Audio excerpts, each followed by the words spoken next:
And now we welcome Robert Pszczel, former NATO official. Good afternoon and welcome to TVP World. Good afternoon. Thank you for the invitation. So the first question, probably the most pressing question on everybody's minds around the world, is how is it possible that this assassination attempt even happened? We know that Prime Minister Fico had many enemies, and surely he required top security detail.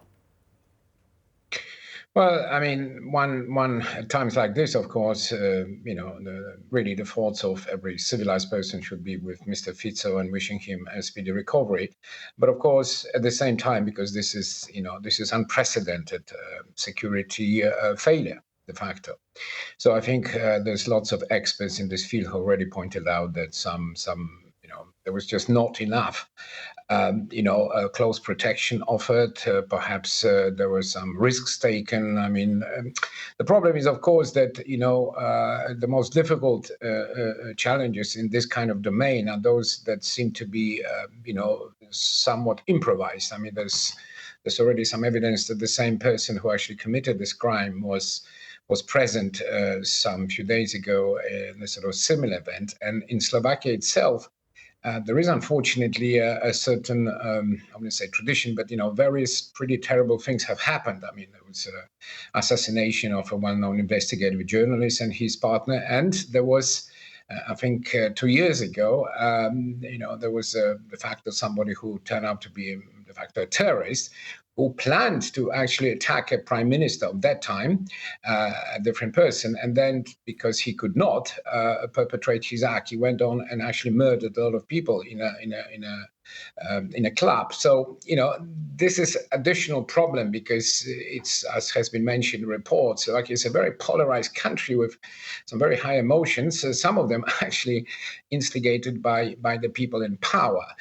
So this is there is this additional risk of some kind of copycats, if you like. People who watch the news who get excited about events. So this is a challenge. This is the time for the mobilization of both Slovakia's own security apparatus, and if they need, of course, any help, then they can turn to allies and partners.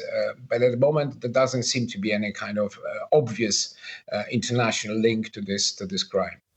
One thing I want to dig a little bit deeper here, because I think some of the reports we're hearing is that obviously this is on the highest level, unprecedented in Europe at this scale for some time, although some Slovakian politicians said this has never happened before. But if we go back, 2018, we have the case of the journalist, Jan Kuciak, who was murdered. They're investigating, in fact, during that time, certain criminal connections with the government of then Robert Fico.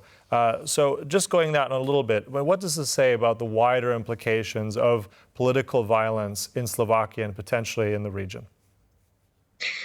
Well, I mean, we live in complex times, and societies which are more, how should I put it, integrated in terms of at least the basic level of kind of civility and animosity in political discourse, of course, cope better with this situation. Slovakia, unfortunately, is the case where, for example, there is a big divide, not just in terms of across the political spectrum. And one has to remember that there have been some pretty vicious, at least verbal attacks on the current president. But also it's divided even geographically. I mean, it's like, you travel to Bratislava and there you feel like you are, I don't know, speak to the people, you hear very similar things that you may hear in Prague or in Warsaw. It's very close to Vienna, but then you travel a bit further, maybe 50 kilometers only, closer to the eastern part on border, and then you find people who display openly quite a lot of sympathy towards, for instance, Russian views. Disinformation. It's not it's an open that the Russia sees Slovakia as a bit of a weaker link in this, a more fertile ground for various operations. So it's been very active when it comes to disinformation, which has some success. If one measures, for example, the level of animosity towards the United States, which is quite unprecedented, I think is the highest, certainly in this part of the world, in Slovakia. So you can see that, there are various sort of seats still. That does not in any way should allow for this kind of events terrible things to happen. So it's as I said earlier, it's a challenge. It's something that the Slovak authorities, but ideally across the board, should tackle. Perhaps some more deeper educational kind of initiatives should be undertaken. But the key to situations like this, when people are worried, is to actually display a much greater degree of kind of national unity. So one hopes that will be the case, and the politicians, so divided, will rise to the occasion. I wanted to ask whether you think, in your experience, whether other heads of state in the region should fear for their safety, whether this event in Slovakia could possibly trigger similar events. Well, I mean, it's, there have been attacks. I mean, unfortunately, over, if one looks back, some of them even successful, against various leaders. I mean, we had, attempted assassination, I don't know, the Polish Pope. We had, assassination attempts against US presidents. We had, the threats. Unfortunately, also social media play a role. I think it was...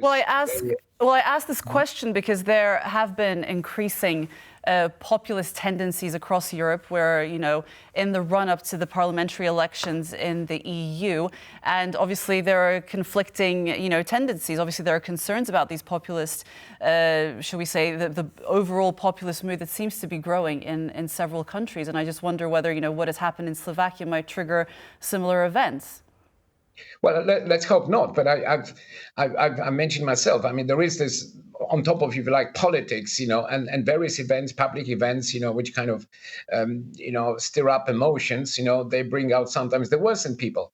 But there is this fear of the copycat. I mean, that people tend to, good people tend to sort of, combine, their forces in grief and sympathy. But bad people sometimes can act alone, or with the instigation of some people who want to make the already difficult situation better. So these are all very tricky and complex issues. And I've mentioned this international cooperation, whether in the framework of NATO or European Union, because these days there is